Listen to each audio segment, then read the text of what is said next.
ডাঁটা আলু, রুই মাছ, রসুন বাটা, আদা বাটা, রসুন বাটা 1 চামচের একটু বেশি, আদা বাটা 1/2 চামচ, ধনিয়া গুঁড়া 1/2 চামচ, মরিচ 1/2 চামচ, হলুদ 1/2 চামচ, জিরা 1 চামচের মতো,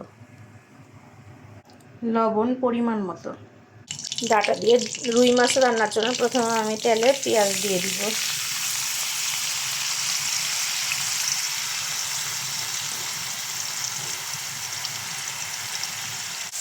পেঁয়াজটা ভালো মতো ভাজা হয়ে গেলে আমি এতে অন্য মশলা যেগুলো আছে ওগুলো দিয়ে দিব। আপাতত পেঁয়াজটা ভাজা হোক। পেঁয়াজটা ভালো মতো ভাজা হয়ে গেলে আমি এখন তাতে মশলাগুলো সব দিয়ে দিব।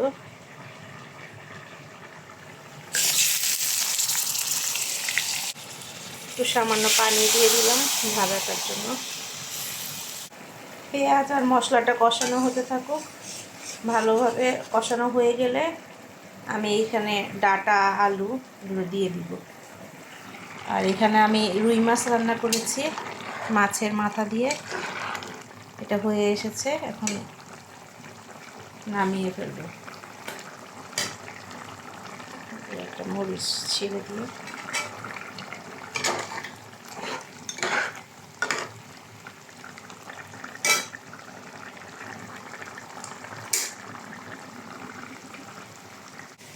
আমার লাউ দিয়ে মাছের মাথা রান্না কমপ্লিট।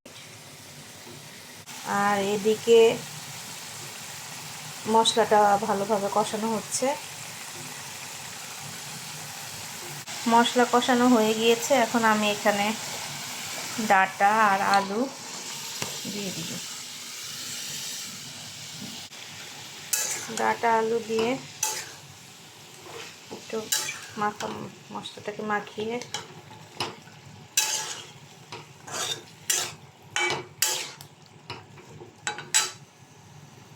এটাকে আমি 10 মিনিটের জন্য ঢেকে দিব। পরে ঢাকনা দিয়ে দিলাম 10 মিনিটের জন্য। 10 মিনিট পরে ঢাকনা খুলে দেখব।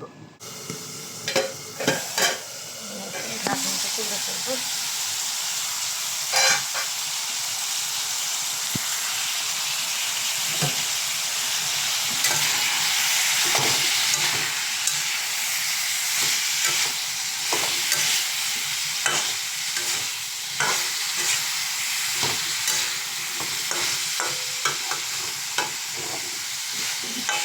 সবজি কষানো হয়ে গিয়েছে, এখন আমি এখানে পানি দিব। এখন পরিমাণ মতো আমি পানি দিয়ে নিলাম।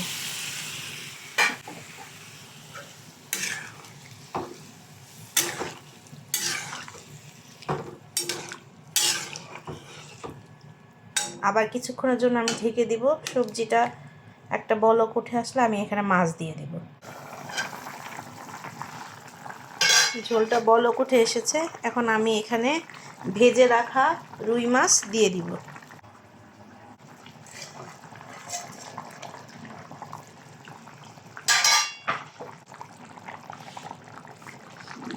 ভেজে রাখা মাছের টুকরাগুলো দিয়ে এখন আরও কিছুক্ষণ রান্না করব।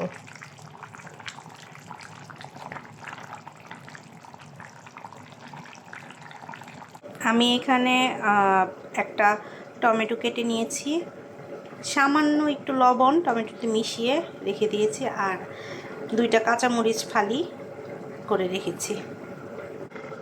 এবার আমি তরকারির মাছ বলক উঠে এসেছে তরকারি, এখন আমি লাস্টে একটু টমেটো ছেড়ে দিব।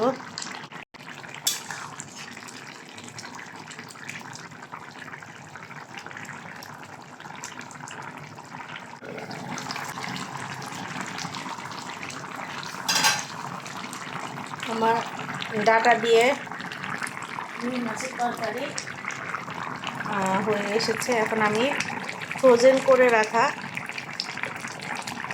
এটা ধনিয়া পাতা, যেহেতু এখানে বললেই ধনিয়া পাতা এভাবে পাওয়া যায় না, ফ্রোজেন ধনিয়া পাতা দিয়ে আমি ভালোভাবে ধুয়ে কেটে ফ্রিজে ডিপ করে রেখেছিলাম।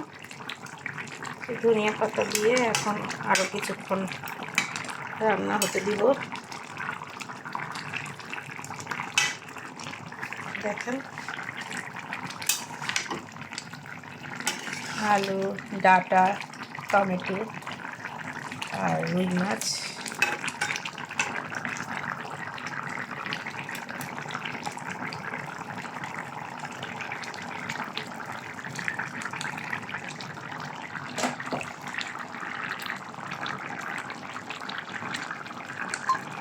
ডাঁটা দিয়ে রুই মাছের তরকারি হয়ে গিয়েছে। আমি এখন এটা চুলাটা অফ করে দিব।